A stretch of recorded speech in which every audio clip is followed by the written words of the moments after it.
Hi, my name is Doug Dickinson, and we're at the Destination Athlete headquarters with Dr. Jarrod Spencer of Mind of the Athlete. Dr. Jarrod Spencer, we work with a lot of student athletes, and it just seems that a lot of them have a lot of fatigue and stress. The word fatigue, can you elaborate on that and share with us just what that does to an athlete when they are fatigued?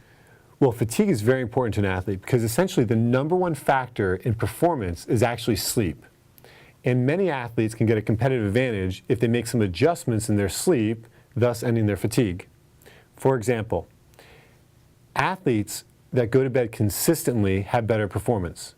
We know that if an individual goes to bed at the exact same time and gets up at the exact same time, after 3 nights, they tend to feel much better.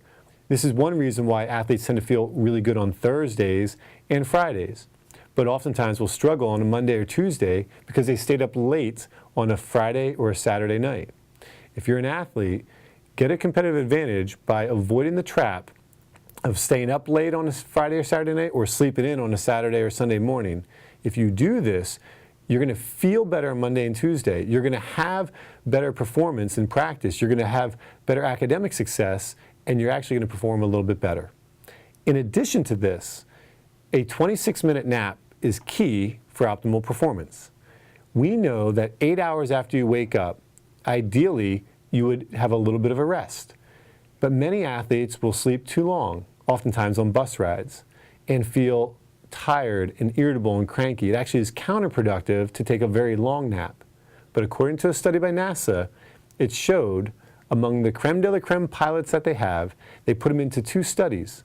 One group actually took a 26-minute nap and took a flight simulator test that evening. The other group took no nap and took the same test.